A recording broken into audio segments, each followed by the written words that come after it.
All right, Algebra 2's page number 6 today, 14, 15, and 16.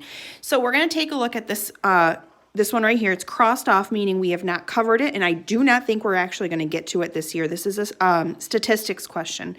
So we've talked about these a couple times over the course of the last few weeks when we deal with these Regents questions. We have a simulation that's run, okay? This is a dot plot, so it basically represents each simulation that was run. Notice it is bell-shaped, okay? So the majority is in the middle. And this happens to be what, like, basically like M&Ms, okay?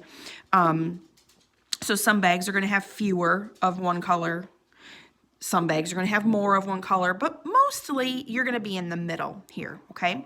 So we got this situation. Bonnie purchased a bag of candy, and she counted that she had 24 blue candies.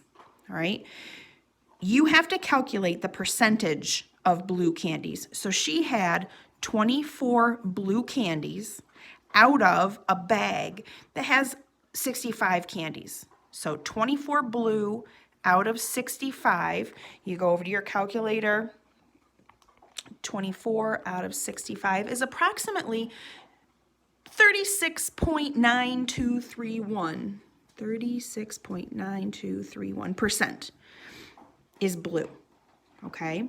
So they said, all right, take a look at this graph and let's see what we can tell about Bonnie's bag of candies. Is it normal? Is it not normal? So the key to this guy is having these two numbers, okay?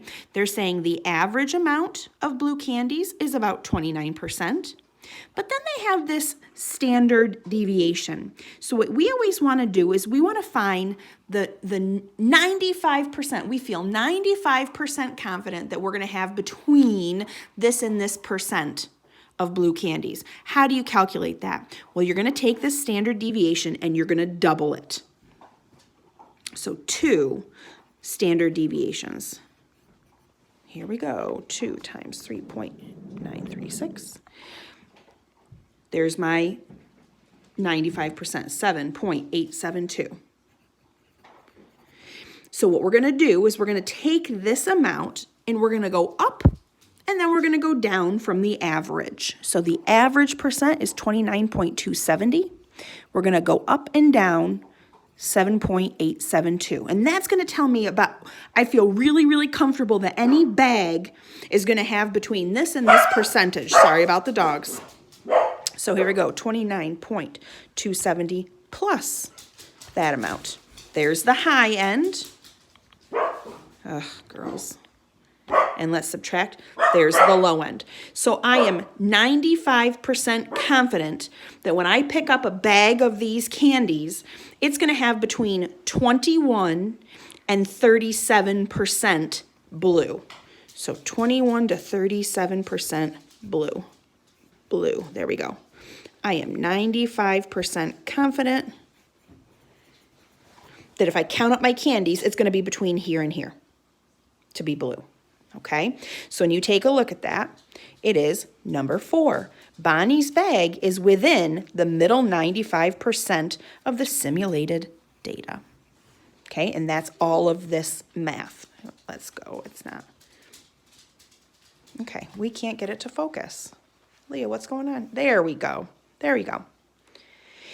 Okay, another statistics question. Which investigation technique is most often used to determine if a single variable has an impact on a given population?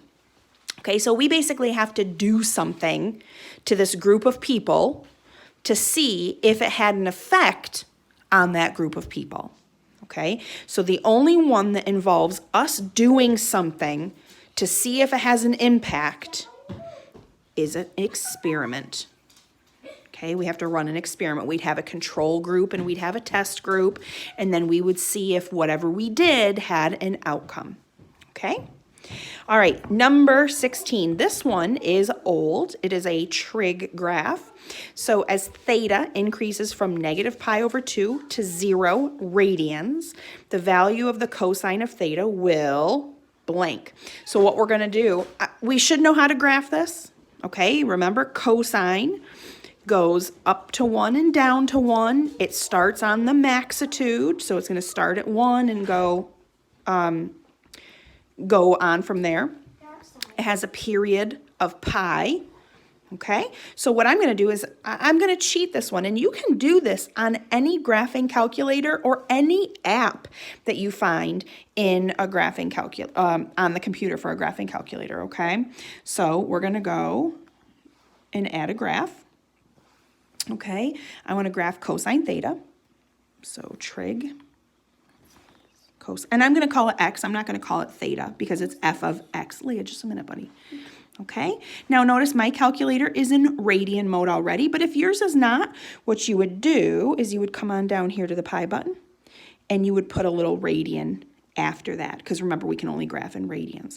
So there is your cosine graph. Remember, it starts on the maximum, goes to the minimum, and then finishes back up. So this is one period.